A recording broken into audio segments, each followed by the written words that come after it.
বিসমিল্লাহির রহমানির রহিম। আসসালামু আলাইকুম। কেমন আছেন সবাই? আশা করি ভালো আছেন। তো গতকালকের ভিডিওতে দেখানোর চেষ্টা করছি আমার মামা আমরা যে কৃষি জমিতে কাজ করেছিলাম সেটা। তো আজকে আপনাদের দেখাবো যে আমার মামার যে কোয়েল পাখির খামার আছে বা রাইসা এগ্রো ফার্ম নামে যে ফার্ম আছে। তো এই খামারে মূলত কোয়েল তুলবে। তো এই প্রস্তুতি চলতেছে নতুন করে। দীর্ঘ এক মাস রেস্ট করা হয়েছে আর কি, তারপর এখন নতুন করে প্রস্তুতি চলতেছে। তো দেখি উনি কী করে। তো আসসালামু আলাইকুম। ওয়ালাইকুম আসসালাম। কেমন আছেন? আলহামদুলিল্লাহ। তো কী করতেছেন? এই তো ভালো। তো খামারে কী কাজ চলতেছে আজকে? কাজ চলতেছে, আমি এই খামারটা দীর্ঘ এক মাস যাবত অফ রাখছিলাম। সেটা হচ্ছে আমি একটা খামারকে রেস্ট দিছিলাম। আচ্ছা, এখন পুনরায় মাল তুলবো, মানে কোয়েল পাখি রেডি কোয়েল হয়ে পাখি গেছে। তুলবে।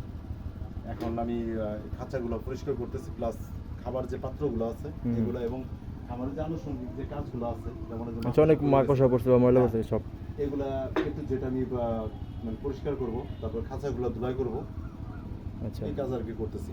তো খাঁচা কি আপনি এইভাবে নিয়ে যাবেন নাকি পাট পাট খুলবেন বা না কেমন? না, এই খাঁচা তো সিস্টেম আছে। এই খাঁচা পাট পাট নেওয়া যাবে, যেমন এই যে এক একটা পাট।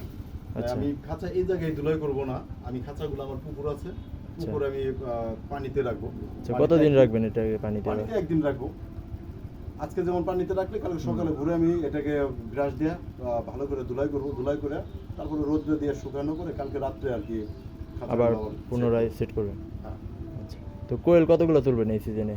এই সিজনে এখন আমার শুধু এগুলা হচ্ছে বীজ ডিমের জন্য যে কোয়েলগুলা, এগুলো আমার রেডি হচ্ছে। আচ্ছা, এটা শুধু বীজ ডিম ধরার জন্য। যেমন আমার হ্যাচার আছে, এখন আমি বাচ্চা উৎপাদনের জন্য যে বীজ ডিম 1500 পাখির মতো প্রথম তুলবো।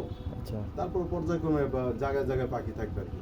আচ্ছা, আর কি কি আর কোয়েল পাখির সাথে আরও কি কি আইটেম পাওয়া যাবে আর কি, বীজ ডিম বা বাচ্চা হিসেবে? কোয়েল পাখির সাথে আছে মিশরি ফাউমি যেটা, আচ্ছা, আর সাথে আছে কিছু বিদেশি মুরগি। বিদেশি কি কি জাতের আছে? বিদেশে আছে ব্রাহ্মা আছে, টাইগার সিল্কি আছে, পলিশ ক্যাপ আছে, মল্টেড কুচিং আছে। মোটামুটি অনেকগুলাই। হ্যাঁ, মোটামুটি 8-9টা প্রজাতির মুরগি আছে। আচ্ছা, আর কোয়েলের কোন জাতের কালেকশন? কোয়েলের আমি এটা বিগত 4-5 বছর ধরে করতেছি, শুধু আমি জাপানিটাই করি।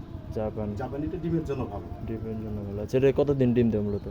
মূলত ডিম আমরা দেখা গেছে সিজন এবং প্লাস এর অ্যাভারেজে আমরা 10-11 মাস পর্যন্ত ডিম কালেক্ট করি। তারপর ওই পাখিগুলোকে আবার বিক্রি করে দিই রিজেক্ট হিসেবে। জি, ঠিক আছে। মূলত তাহলে কালকে আসবে নাকি আর কয়েকদিন পরে আসবে? 3 দিন পরে আসবে। আর 3 দিন আমারই খামারের মানে বীজ দেওয়া আর কি, আমার খামারের আচ্ছা, খাঁচায় উঠবে আরও 3 দিন পরে? হ্যাঁ হ্যাঁ হ্যাঁ, 3 দিন পরে উঠবে। আচ্ছা, ঠিক আছে। তাহলে আরও 3 দিন পরে ইনশাল্লাহ নতুন ভিডিওতে জানার চেষ্টা করবো। তো আপনার প্রতিষ্ঠানের নামটা কি আর ফোন নাম্বার? আমার প্রতিষ্ঠানের নাম রাইসা এগ্রো ফার্ম। আচ্ছা, কোন জায়গা এটা? এটা হচ্ছে নীলাম্বরপট্টি গ্রামের নাম, পোস্ট অফিস চান্দর, সিঙ্গার, মানিকগঞ্জ। সিঙ্গার থানা, মানিকগঞ্জ জেলা। মানিকগঞ্জ জেলা। ঠিক আছে, ফোন নাম্বারটা? ফোন নাম্বারটা 01720234675।